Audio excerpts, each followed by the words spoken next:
UFC 309 in November at MSG. Jon Jones will be taking on Stipe Miocic for the heavyweight title.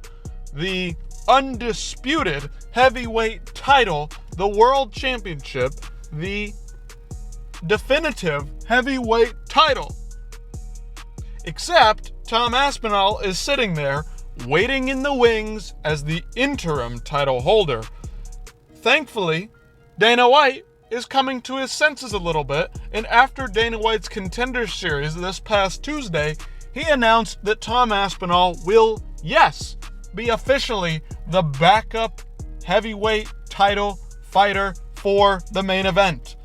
He says this: yes, Tom Aspinall is next in line for anything that happens after this fight. Shout out to MMA Junkie for putting this graphic together. My gosh. The whole lead up till this point has been, what are they going to do with Tom Aspinall?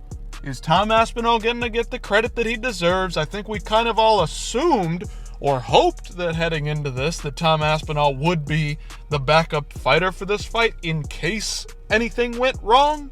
Well, now it's confirmed, and good for Tom Aspinall finally getting the credit he deserves. Finally, Dana White is saying something positive about this guy rather than just, oh yeah, he's not ready for Jon Jones, even though he has beaten the likes of a Volkov top 5, a Sergey Pavlovich, one of the most dangerous knockout artists in the UFC right now, and Curtis Blades, one of the best well-rounded fighters, one of the top contenders every single year in and year out. That is the kind of fighters that Tom Aspinall has beaten. Meanwhile, Jon Jones has only beaten a Cyril Gane, who then has gone on to do absolutely nothing following his loss to Jon Jones. That's the kind of stuff we are looking at here when we talk about Jon Jones and Tom Aspinall. Tom Aspinall has a great resume, put together some great fights, great stuff, and Jon Jones kind of sitting there just riding the coattails of his legacy career at light heavyweight. The guys that he beat once upon a time when he was a young man and they were old men. That's the kind of guys that he was beating. Former middleweights that moved up to light heavyweight. Those are the kind of guys that Jon Jones has beaten now. Was it impressive at the time? Absolutely yes. But now, as his career has gone on, Jon Jones is riding off the coattails of the wins of such as Thiago Santos with no knees and a Anthony Smith with no brain. You know, those kind of guys that he didn't even barely beat. And then he, didn't even beat Dominic Reyes, a guy who we've seen has fallen off the wagon as of late. Tom Aspinall putting together a great one.